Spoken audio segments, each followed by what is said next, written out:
नमस्कार विद्यार्थी मित्रांनो, एबीके स्मार्ट स्टडी या आपल्या यूट्यूब चॅनलवरती तुम्हा सर्वांचे पुन्हा एकदा स्वागत आहे। तर मित्रांनो, आपला रत्नागिरी जिल्हा पोलीस शिपाई भरतीचा 2019चा म्हणजेच परीक्षा जी होती तर ती सप्टेंबर 2021 साली झाली होती। तर हा पेपर आपला सुरू आहे। तर या पेपरचा या अगोदरच्या भागामध्ये आपण एकूण 25 प्रश्न कव्हर केलेले आहेत, ते देखील तुम्ही पाहून घ्या।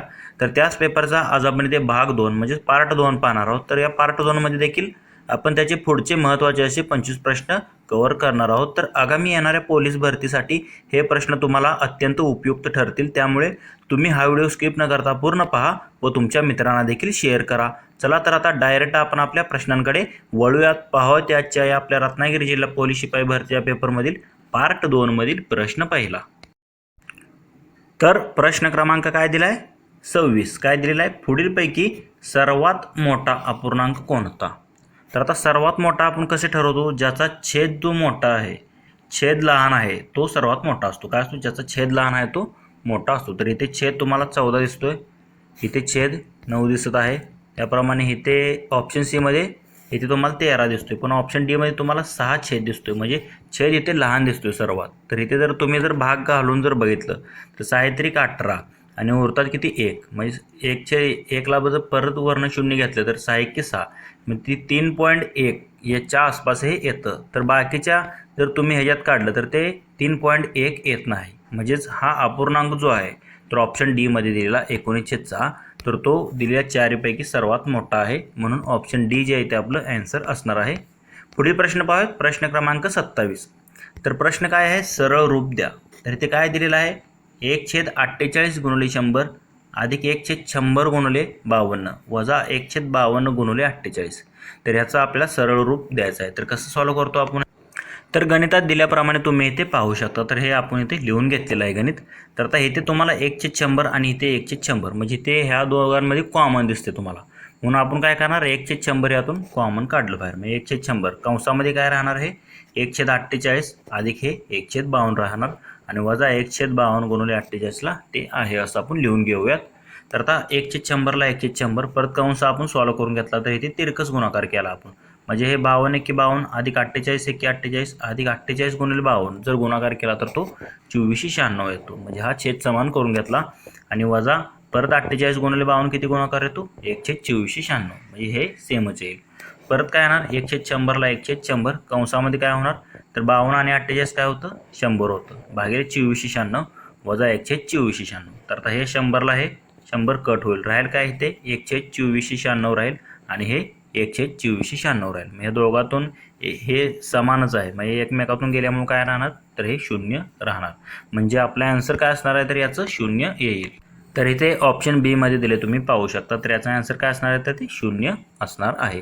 पुढील प्रश्न, प्रश्न क्रमांक 28। एका द्रावणामध्ये अ मिश्रण व ब मिश्रण अशा दोन मिश्रणाचे प्रमाण अनुक्रमे 4:3 आहे, म्हणजे अ आणि ब या दोन मिश्रणाचं प्रमाण 4:3 दिलेलं आहे आपल्याला। त्या मिश्रणामध्ये ब मिश्रण 3 लिटर अधिक असल्यास 3 लिटरने अधिक वाढवल्यास नवीन प्रमाण 4:5 होते, म्हणजे अ आणि ब मिश्रण 4:3 प्रमाणात आहे। जेव्हा आपण ब मिश्रणात 3 लिटर नवीन मिश्रण ॲड करतो, म्हणजे 3 लिटर त्यामध्ये ॲड करतो, तेव्हा ते नवीन प्रमाण काय होतं? 4:5 होतं। तर अ मिश्रण किती आहे आपल्याला आता काढायचं आहे। तर कसं काढतो आपण हे? तर आता गणितात दिल्याप्रमाणे तुम्ही इथे पाहू शकता। तर काय दिलेलं आहे? अ व ब मिश्रणाचे प्रमाण सुरुवातीला आपल्याला दिलेलं आहे 4:3 प्रमाणात आहेत।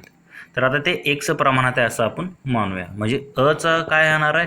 भाग 4x आणि ब चं प्रमाण काय येणार आहे? 3x, म्हणजे अ 4x आणि ब 3x आलं। अ छेद ब म्हणजे काय? अस ब किती येणार? 4x छेद 3x। आता ब चे मिश्रण काय झालेलं आहे? तर 3 लिटरने अधिक वाढवल्यास, म्हणजे ब चं किती आहे? 3x आहे, तर ते 3 लिटरने अधिक वाढवलं तर नवीन प्रमाण काय होतं? मग 4:5 होतं। म्हणजे इथे तर आपण पाहिलं तर अ चं मिश्रण किती आहे? 4x आणि ब चं किती आहे? 3x, पण त्यामध्ये अधिक 3 ॲड केले, कारण 3 लिटर ते ॲड केले तेव्हा काय होतो रेशो? 4:5, म्हणजे 4/5 होतो। तर आता इथे आपण काय करतो? तिरकस गुणाकार करतो, म्हणजे 5 ने ह्या 4x ला गुणलं हे 20x आलं आणि ह्या 4 ने 3x ला गुणलं 12x आलं आणि 4 गुणिले 3 किती? अधिक 12। तर आता x एका साईडला आणायचं, 20x वजा हे 12x होईल आणि हे अधिक 12ला अधिक 12, तर 20x मधून 12x गेले, राहिले काय? 8x। बरोबर 12. मग x बरोबर काय होणार आहे, 12ला 8 भागाकारत जाईल. म्हणजे x बरोबर काय येतं, 12 भागिले 8 केलं तर 15×28 असे, पण इथे पॉईंट येणार 1.5. म्हणजे इथे एक्सची किंमत आपल्याला काय मिळाली, 1.5 मिळाली. तर आता अचं आपल्याला मिश्रण किती आहे ते काढायचं आहे. अचं किती आहे, 4x आहे. मग 4x, एक्सची किंमत आपण आत्ताच काढली आहे 1.5. म्हणजे 4 गुणिले 1.5 जर केलं तर 15 चोक 60, म्हणजे 6 लिटर. तर 6 लिटर जे आहे तर कशाचं, अचं मिश्रण असणार आहे. म्हणजेच आपलं आन्सर काय असेल तर ते ऑप्शन सी मध्ये दिले, तुम्ही पाहू शकता. तर अचे जे मिश्रण आहे तर ते 6 लिटर असणार आहे. पुढील प्रश्न, प्रश्न क्रमांक 29. काय दिलेला आहे, एका शेतकऱ्याकडे काही गायी आणि काही कोंबड्या आहेत. जर त्यांचे एकूण डोके 48 आणि पाय 140 असेल तर कोंबड्यांची संख्या किती. तर आता काही गायी आणि काही कोंबड्या आहेत आणि त्यांचे डोक्यांची संख्या 48 आणि पायांची संख्या 140 आहे. तर त्यापैकी आपल्याला कोंबड्यांची संख्या काढायची आहे. तर हे कसं काढतो आपण, तर हे अगोदर असली गणित आपण पाहिलेली आहेत. तर आता गणितात दिल्याप्रमाणे तुम्ही इथे पाहू शकता. काय दिलेलं आहे, शेतकऱ्याकडे काही गायी व काही कोंबड्या आहेत. एकूण डोके किती आहेत, दोघांची संख्या म्हणजे 48 आहेत. व एकूण पाय किती आहेत, तर एकूण पाय 140 आहेत. तर 4 पायाचे प्राणी आपण कसे काढतो, तर हे सूत्र तुम्ही पाठच करून ठेवा. 4 पायाचे प्राणी बरोबर काय असतं, पायांची संख्या वजा डोक्यांची दुप्पट भागिले 2 हे सूत्र असतं. तर आता 4 पायाचे प्राणी कोणता आहे, तर गाय आहे. म्हणजे गायीची संख्या बरोबर काय येणार, पायांची संख्या किती 140 वजा डोक्यांची दुप्पट म्हणजे 48 दोन्ही 96 भागिले 2.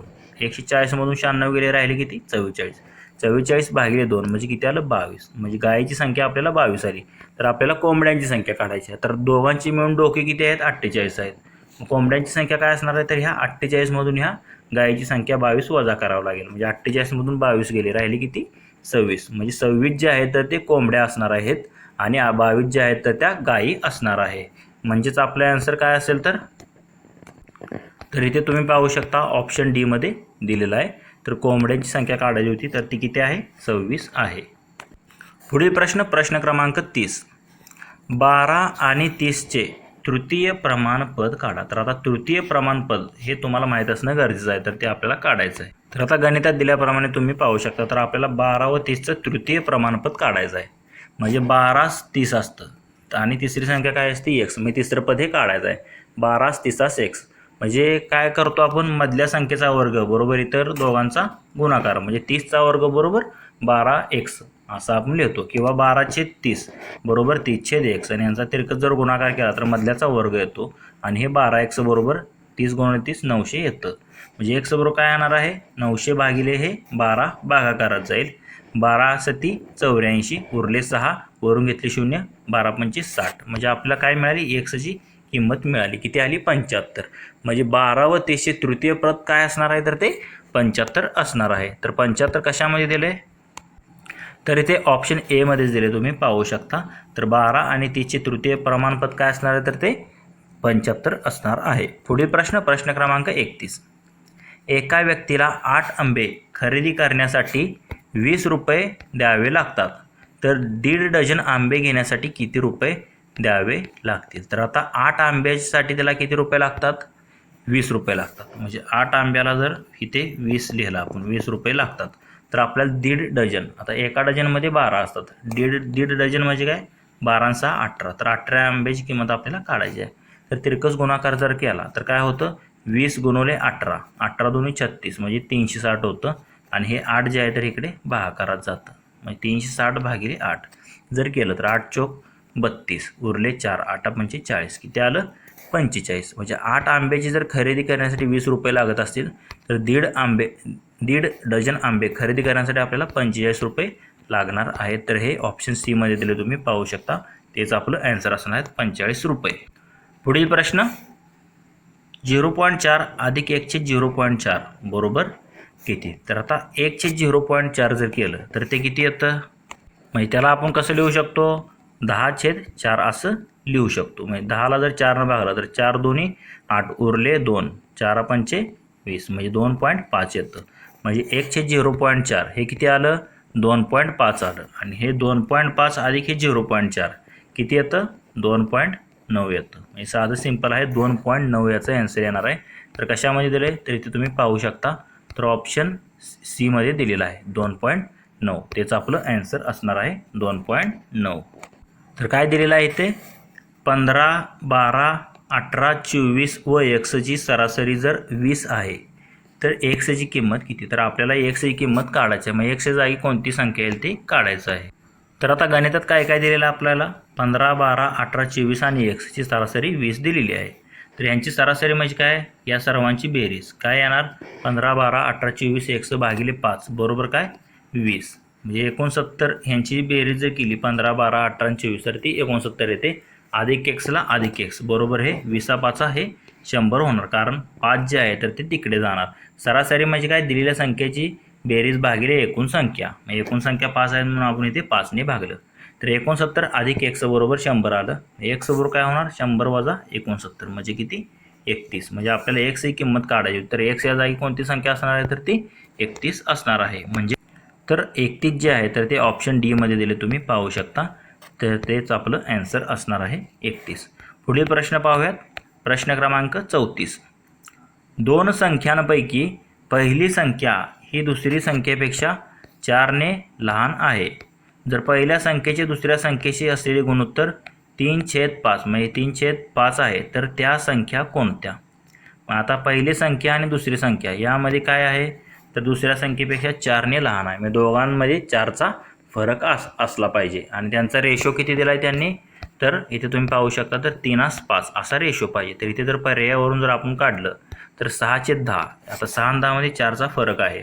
रेशो जर काढला तर 2 के 2 2 त्रिक 6 2 पंचे 10 3/5 येतो. म्हणजे आपल्या रेशो किती दिला आहे त्यांचा तर 3/5. म्हणजे आपलं ऑप्शन ए जे आहे तर तेच योग्य असणार आहे. इतर ऑप्शन आता दुसरं जर ऑप्शन तुम्ही पाहिलं 8 आणि 12 4 2 8 4 त्रिकोण 12 2/3 तुम्ही 3/5 पाहिजे. तर ऑप्शन एकच दिसतं आपल्याला ऑप्शन ए तेच आपलं ॲन्सर असणार आहे. तर त्या संख्या 6 व 10 असतील. पुढील प्रश्न क्रमांक 35. जर √2चा घातांक x बरोबर 64 असेल तर एक्सची किंमत किती. तर कसं सॉल्व्ह करतो आपण तर इथे अंडररूट काय दिले 2चा घातांक x दिलेला आहे आपल्याला बरोबर 64. तर आता दोन्ही बाजूचा आपण काय करतो अंडररूट घालण्यासाठी दोन्ही बाजूंचा वर्ग करतो. तर वर्ग केला तर हे 2चा घातांक x होणार. 64ला आपण काय वर्ग म्हणजे 64 गुणिले 64 करतो असं लिहू शकतो आपण 64 गुणिले 64. 2चा घातांक x बरोबर 64 गुणिले 64. तर आता ह्या 64ला आपण काय लिहू शकतो 2चा 6वा घात आणि ह्या 64ला देखील 2चा 6वा घात असं लिहू शकतो. 2चा घातांक x बरोबर 2चा घातांक 6वा घात गुणिले 2चा घातांक 6वा घात.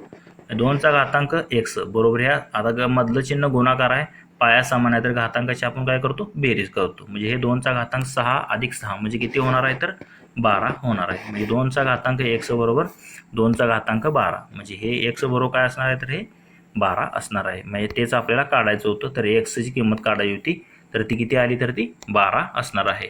तर याचं ॲन्सर काय असणार आहे तर ते 12 असणार आहे. तर ते ऑप्शन डी मध्ये दिले तुम्ही इकडे पाहू शकता. तर ते 12 ॲन्सर असेल. पुढील प्रश्न क्रमांक 36. तर इथे देखील अंडररूटमध्ये दिलेलं आहे. पण काय दिलेलं आहे अंडररूटमध्ये 5चा वर्ग वजा 4चा वर्ग. तर आता अंडररूटमध्ये 5चा वर्ग किती असतो 25 वजा 4चा वर्ग किती असतो 16. 25 मधून 16 गेले राहिले किती √9 राहतात. मग √9 म्हणजे काय आपण 3 लिहू शकतो. म्हणजे याचा ॲन्सर काय असणार आहे 3 असणार आहे. तर इथे ऑप्शन बी मध्ये दिले तुम्ही पाहू शकता. तर ॲन्सर जे आहे तर ते 3 असेल. पुढील प्रश्न क्रमांक 37. एक कपाट 10,000 रुपयाला खरेदी करून विक्री करण्याचे ठरवले तेव्हा 15% तोटा झाला तर त्या कपाटाची विक्री किंमत किती असेल. म्हणजे 10,000ला विकलं तेव्हा काय झाला तर 15% तोटा झाला. तर त्या कपाटाची विक्री किंमत किती असेल आपल्याला काढायचं आहे. तर आपण कसं काढतो हे तर आता गणितात दिल्याप्रमाणे तुम्ही इथे पाहू शकता. तर आपल्याला काय दिलेलं आहे कपाटाची खरेदी किंमत दिलेली आहे. किती दिलेली आहे 10,000 रुपये दिलेली आहे आणि त्यावर शेकडा तोटा किती झाला आहे 15% झालेला आहे हे आपल्याला दिलेलं आहे. विक्री किंमत बरोबर काय असतं फॉर्म्युला खरेदी किंमत गुणिले 100 वजा शेकडा तोटा भागिले 100 हे सूत्र असं तुम्ही पाठच करून ठेवा. तर विक्री किंमत बरोबर आता खरेदी किंमत आहे 10,000 गुणिले 100 वजा शेकडा तोटा किती 15 भागिले 100. म्हणजेच हे 2 शून्याला येथे आपण 2 शून्य घालूया. राहिले काय हे इकडे 100 राहिलं म्हणजे 100 गुणिले 100मधून 15 गेले राहिले किती 85. म्हणजे 100 गुणिले 85 म्हणजे किती 8,500. म्हणजे त्या कपाटाची विक्री किंमत किती असणार आहे तर ती 8,500 असणार आहे. तर इथे ऑप्शन ए मध्येच दिले, तुम्ही पाहू शकता. तर त्या कपाटाची खरेदी किंमत विक्री किंमत जी आहे तर ती किती 8,500 रुपये असणार आहे. पुढील प्रश्न क्रमांक 38. रेल्वे तिकिटांचे दर 20% वाढवले. पुन्हा काही महिन्यानंतर ते 10% वाढवले. तर मूळ किमतीत म्हणजे मूळ त्या किमतीत किती टक्के वाढ झाली आपल्याला काढायचं आहे. तर किती टक्के वाढ झाली, मग पहिल्यांदा 20% वाढले व पुन्हा 10% वाढले. तर आता दोनदा सलग वाढ झालेली आहे. तर ती वाढ आपण किती झाली ती काढायची. तर गणितामध्ये दिल्याप्रमाणे तुम्ही ते पाहू शकता. काय दिलेलं आहे, रेल्वे तिकिटांचे दर प्रथम 20%, त्याला आपण एक्स म्हणतो, व नंतर 10%, मी त्याला आपण वाय म्हणायचं. म्हणजे वायने वाढले म्हणजे 10% वाढले. तर एकूण वाढ आपल्याला काढायची आहे. तर एकूण वाढ बरोबर किती, x अधिक y अधिक xy भागिले 100, म्हणजे हा फॉर्म्युला असतो. म्हणजे दोनदा जर वाढ झाली असेल तर x आहे 20, y आहे 10, xy म्हणजे 20 10 200 भागिले 100.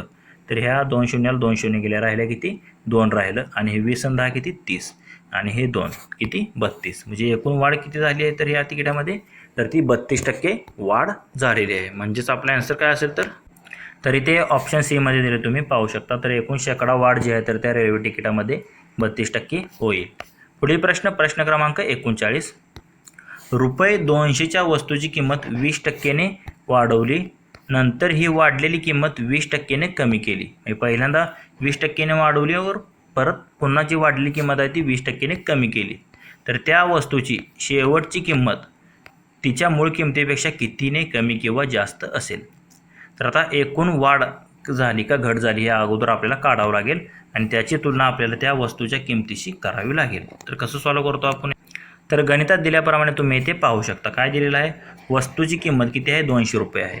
प्रथम वाढ, आता आपण अगोदर सांगितलं प्रथम वाढ जाते त्याला आपण एक्स म्हणतो, आणि नंतर जी वाढ होते तर त्या नंतरची वाढ किंवा घट होते त्याला आपण वाय म्हणतो. म्हणजे 20% नंतर घट झाली म्हणजे वाय त्याला आपण म्हणूया. तर पर्सेंटेजमध्ये वाढ किंवा घटसाठी हा फॉर्म्युला असतो. तर आता पहिल्यांदा वाढ झाली म्हणून अधिक एक्स येणार, घट झाली आहे म्हणून इथं वजा वाय येणार. कारण मागच्या गणितामध्ये बघितलेलं दोन्ही वाढ झाली म्हणून दोन्ही अधिक चिन्ह होते. तर अधिक गुणिले वजा होतं म्हणून वजा XY भागिले 100. तर एक्स एक किंमत 20 आहे, वायची 20 आहे, म्हणजे 20 वजा 20 वजा XY म्हणजे 400 भागिले 100. तर हे 20ला हे 20 कट झालं, राहिलं काय वजा 400/100. आता वजा हे काय दर्शवतं तर ती घट दर्शवतो. मग या 2 शून्याला 2 शून्य गेल्या, राहिल्या किती फक्त 4 राहतं येते. म्हणजे पर्सेंटेज घट किती असणार आहे तर ती एकूण 4% असणार आहे. तर आपल्या किमतीमध्ये काय फरक पडेल तो काढायचा आहे. तर वस्तूची किंमत 200 रुपये आहे, तर 200च्या आपल्याला काय करावं लागेल 4% काढावं लागेल. 200 गुणिले 4/100 केलं तर 100 1 100, 100 दोन्ही 200, आणि 4 दोन्ही किती 8. म्हणजे किंमत जी आहे तर ती काय होणार आहे 8 रुपयाने कमी होणार आहे, आणि 4% घट म्हणजे 192 रुपये त्या वस्तूची आता किंमत राहील. म्हणजे आपला आन्सर काय असणार आहे तर किंमत जी आहे तर त्या वस्तूची मूळ किमतीपेक्षा 8 रुपयाने कमी होणार आहे. ऑप्शन बी जे आहे ते आपलं आन्सर असेल. पुढील प्रश्न क्रमांक 40. एका दुकानदाराने 10 वस्तूंच्या खरेदीवर एक वस्तू मोफत दिली तर किती टक्के सूट दिली.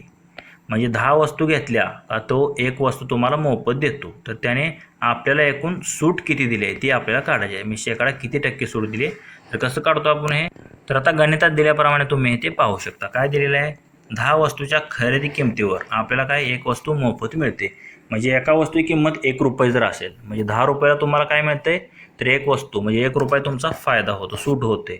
1 रुपये तुम्हाला जास्त एक्स्ट्रा मिळते 10 रुपयेवर. म्हणजे 10 रुपयाला जर एक वस्तू असेल तर ते म्हणजे 10 रुपयाची खरेदी किंमत बरोबर काय असणार आहे तर 11 वस्तूची खरेदी किंमत असणार आहे. म्हणजे 10 वस्तू घेतल्या का एक मिळते म्हणून 10 वस्तू बरोबरच 11 वस्तूची खरेदी किंमत असणार आहे. सूट बरोबर काय असतं, सूट भागिले खरेदी किंमत गुणिले 100.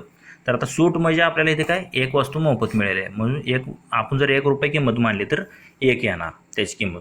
आणि खरेदी किंमत किती आहे तर 10 वस्तूची खरेदी किंमत बरोबर काय असतं 11 वस्तूची आपल्याला मिळते 10 रुपयेमध्ये. म्हणजे 10च्या जागी आपण काय लिहू शकतो 11 लिहू शकतो. म्हणजे हे 11 आलं. म्हणजे 10 बरोबर 11 वस्तू आहेत.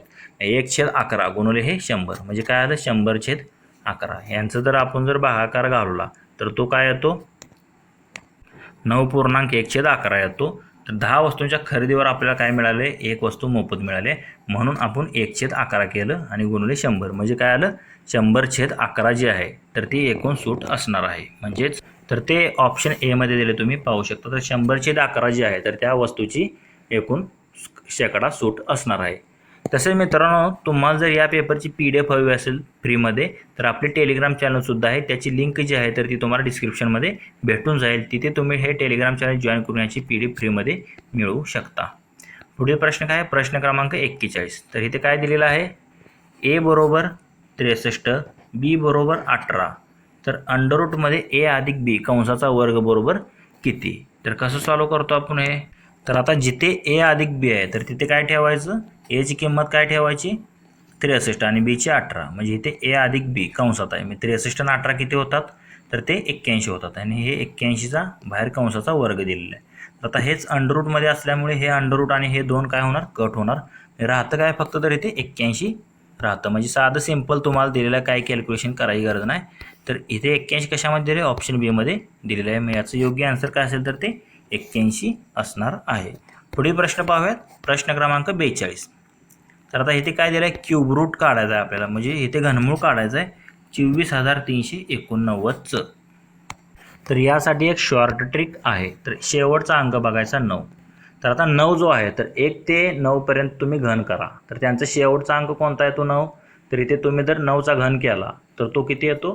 तर तो शेवटी त्याच्या 9 येतं. म्हणजे किती? 729 असतो. म्हणजे हे 9 घ्यायचं. आता घन आपण काय करतो? 3 वेळेस गुणाकार करतो. म्हणून ह्या शेवटच्या 3 संख्या कट करायच्या. म्हणजे 389 कट करा. राहिलं काय पुढं? 24 राहिलं. आता 24पेक्षा अशी कोणती संख्या आहे की तिचं घनमूळ आपल्याला काढू शकतो आपण? तर आता 3चा घन तर 27 असतो. 2चा घन किती असतो? 8 असतो. म्हणजे 8 जे आहे तर ते 24पेक्षा लहान असं घनमूळ आहे. तर त्याचं घनमूळ घ्यायचं 2 आणि ते जे आहे तर ह्या 9च्या पुढे लिहायचं. काय आलं हे? 29. म्हणजे साधी सोपी ट्रिक आहे. तर याचं घनमूळ जे काय असणार आहे 24,389चं तर ते 29 असणार आहे. म्हणजे हा 29चा घन आहे. तर 29 जे आहे तर ते आपल्याला ऑप्शन डी मध्ये दिलेलं आहे. तेच आपलं आन्सर असणार आहे. पुढील प्रश्न पाहूयात. तर प्रश्न क्रमांक 43. 2.5 किलोग्रॅमचे 500 ग्रॅमचे असलेले गुणोत्तर किती? तर आता 1 किलोग्रॅम म्हणजे 1000 ग्रॅम असतं. मग 2.5 किलोग्रॅम बरोबर काय असणार आहे? 2500 ग्रॅम.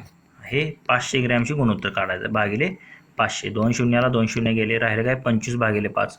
5 5 25. म्हणजे काय आलं? 5/1 किंवा 5/1 म्हणू शकतो. तर इथे ऑप्शन बी मध्ये दिले तुम्ही पाहू शकता.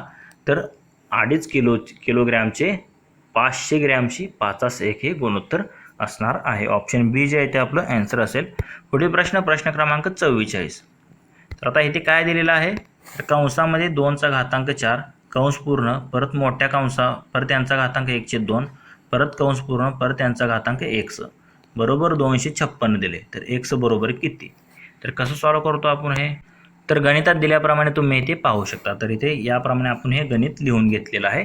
तर आता इथे घातांकाचा घात असेल तर आपण घातांकाचा काय करतो? गुणाकार करतो.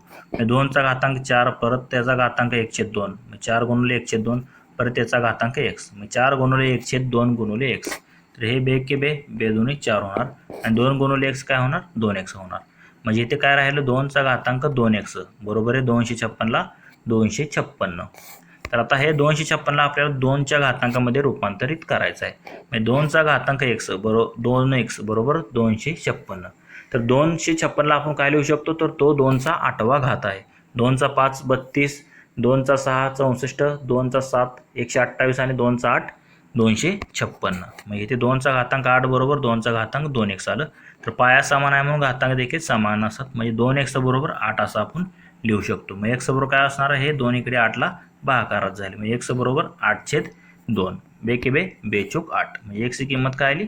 तर ती 4 आलेली आहे. म्हणजेच आपला आन्सर काय असेल तर इथे ऑप्शन जे आहे तर ते एच आपला आन्सर असणार आहे. तर x ची किंमत किती असणार आहे? तर ती 4 असणार आहे. पुढील प्रश्न पाहूयात. प्रश्न क्रमांक 45.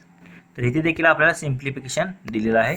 2चा घातांक 4 गुणिले 2चा घातांक 3 भागिले 2चा घातांक 2 गुणिले 2चा घातांक 5. तर मगाशीच मी सांगितलेलं घातांकाचा घात असेल म्हणजे मधलं चिन्ह गुणाकार पाया समान असेल तर घातांकाची बेरीज होते. म्हणजे 4 आणि 3 किती? 7. म्हणजे 2चा वर काय येणार? 2चा घातांक 7 येणार आणि खाली देखील 5 आणि 2 किती? 7. म्हणजे 2चा घातांक 7 येणार. हे दोघाला कट होतं राहतं काय? फक्त 1. तर 1 कशामध्ये दिले? तर ऑप्शन ए मध्ये दिले तुम्ही पाहू शकता. तर हे सर्व कट होतात घातांक. ऑप्शन 1 जे आहे तर ते आपलं आन्सर असेल ए. पुढील प्रश्न क्रमांक 46. तर इथे देखील सिम्प्लिफिकेशनचा हा प्रश्न आहे. काय दिलेला आहे?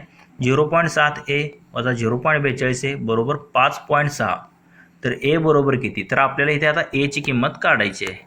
तर आता इथे तुम्ही गणितात दिल्याप्रमाणे पाहू शकता. काय दिलेलं आहे? 0.7a वजा 0.42a बरोबर 5.6. तर आपल्याला एची किंमत काढायची आहे. तर आता 0.7 म्हणजे त्याला आपण 0.70 म्हणतो. म्हणजे 0.70मधून 0.42 गेले तर इथे आपण वजाबाकी केली तर 0.70मधून 0.42 गेले, राहिले 0.28. म्हणजे हे 0.28a बरोबर किती? 5.6. मग ए बरोबर काय येणार? 5.6 भागिले 0.28. तर आता इथे खाली पॉईंटच्या खाली 2 घर आहेत, वर 1 घर आहे. मग आपण काय करतो? जर आता 100ने जर गुणलं तर हे काय येणार? तर 560 येतं आणि हे खाली 100ने गुणल्यावर 28 येतं. म्हणजे आपण पॉईंट घालून टाकला. 28 एक 28, 28 दोन्ही 56 वरचं 0 म्हणजे काय आलं? 20. म्हणजे 20 जी आहे तर ती एची किंमत असणार आहे. म्हणजे आपला आन्सर काय असेल? तर ऑप्शन एमध्येच दिले, तुम्ही पाहू शकता. तर एची किंमत जी आहे तर ती 20 असेल. पुढील प्रश्न. तर इथे देखील आपल्याला सिम्प्लिफिकेशनचं गणित दिलेलं आहे. तर इथे तुम्ही आता पाहू शकता, थोडं लहान आहे हे. तर इथे कंसामध्ये 1/216 त्याचा घातांक वजा 2/3 आहे, अधिक परत कंसामध्ये 1/256 त्याचा घातांक वजा 3/4 आहे आणि अधिक परत 1/243 त्याचा घातांक वजा 1/5 आहे. तर याची किंमत आपल्याला काढायची आहे. तर कसं काढतो आपण हे? तर आता दिल्याप्रमाणे आपण इथे गणित लिहून घेऊया. म्हणजे इथे 1/216चा घातांक वजा 2/3. तर आपण हे गणित इथे लिहून घेतलेलं आहे. तर आता 1/216, 216 काय? 6चा घन असतो. त्याला आपण काय लिहू शकतो? 1/6चा घन त्याचा घातांक वजा 2/3. परत अधिक या 256ला आपण काय लिहू शकतो? 4चा चौथा घात म्हणजे 1/4चा चौथा घात, परत कंसाचा घातांक वजा 3/4 दिलेला आहे आणि या 243ला 3चा 5वा घात असा आपण लिहू शकतो. म्हणजे 1/3चा 5वा घात परत कंस पूर्ण त्याचा घातांक वजा 1/5.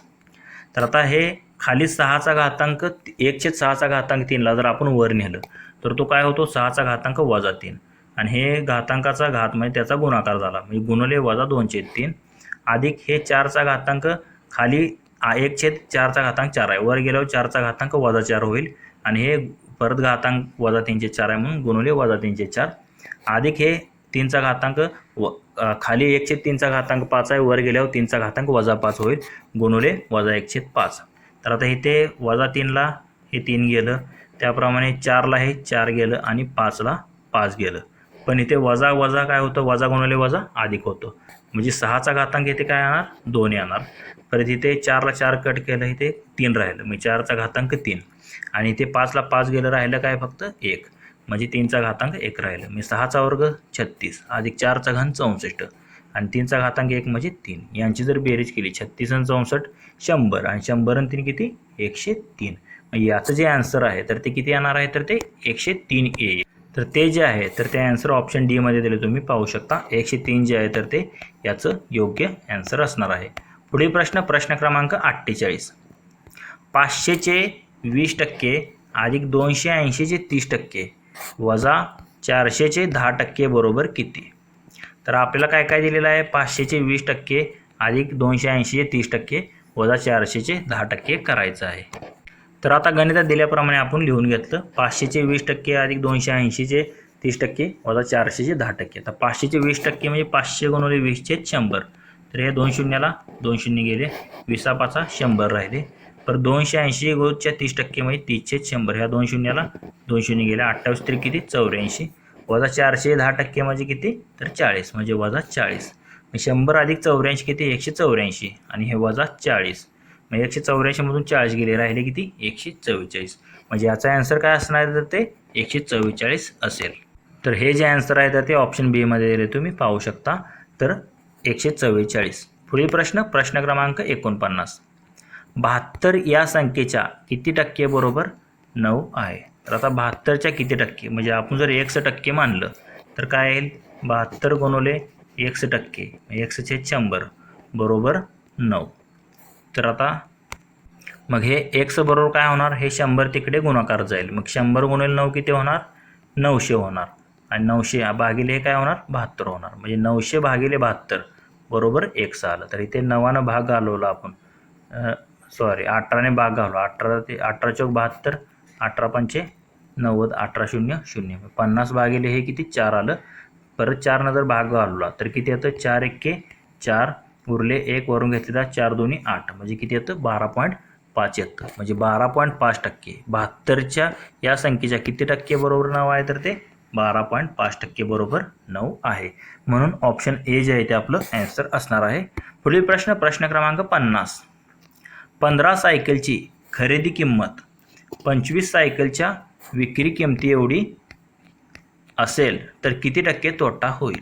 म्हणजे आपल्याला काय दिले 15 सायकलची जी खरेदी किंमत आहे तर ती 25 सायकलच्या विक्री किमती इतकी आहे. तर आपल्याला किती टक्के तोटा होईल ते काढायचं आहे. तर कसं काढतो आपण हे. तर आता गणितात दिल्याप्रमाणे इथे तुम्ही पाहू शकता. तर काय दिले 15 सायकलची खरेदी किंमत बरोबर काय दिले 25 सायकलची विक्री किंमत दिलेली आहे. तोटा बरोबर काय असतं. तोटा किती झाला आहे आपल्याला आता इथे तर इथे 10 सायकलच्या विक्री किमती एवढा आपल्याला काय झाला आहे तोटा झालेला आहे असं आपण म्हणू शकतो. या आपण कारण 15 सायकलची खरेदी किंमत बरोबर काय 25 सायकलची विक्री किंमत 25 मधून 10 गेले राहिले किती 10 म्हणजे 10 सायकलच्या विक्री किमती एवढा आपल्याला तोटा झालेला आहे. मग शेकडा तोटा बरोबर काय असतं तोटा भागिले खरेदी किंमत गुणिले 100. तर तोटा किती झाला आहे 10 सायकलच्या विक्री किमती एवढा आणि बरोबर किती 25 सायकलींपैकी 25 सायकल ही खरेदी किंमत असणार आहे. कारण 15 सायकलची खरेदी किंमत बरोबर 25 सायकलची विक्री किंमत दिलेली आहे. म्हणून आपण काय करतो खाली 25 घेतो. म्हणजे 10/25 गुणिले 100 25 एके 25 25 चौक 100 10 चौक किती 40 म्हणजे 40% जे आहे तर तो आपल्याला काय असणार आहे यामध्ये शेकडा तोटा होणार आहे. एकूण किती 40%. म्हणजेच आपला आन्सर काय असेल तर ते ऑप्शन सी मध्ये दिले तुम्ही पाहू शकता.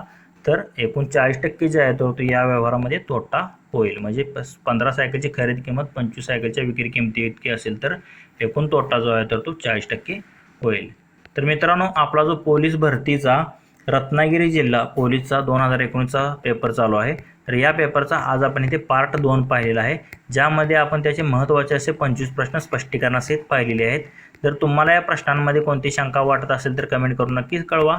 तसेच हा जर व्हिडिओ आवडला असेल तर लाईक करा व तुमच्या मित्रांना देखील शेअर करा. व असेच जर नवनवीन व्हिडिओ हवे असतील तर आपले YouTube channel ABK smart study subscribe करा व समोर बेल आयकॉन प्रेस करा. धन्यवाद मित्रांनो. जय हिंद जय महाराष्ट्र.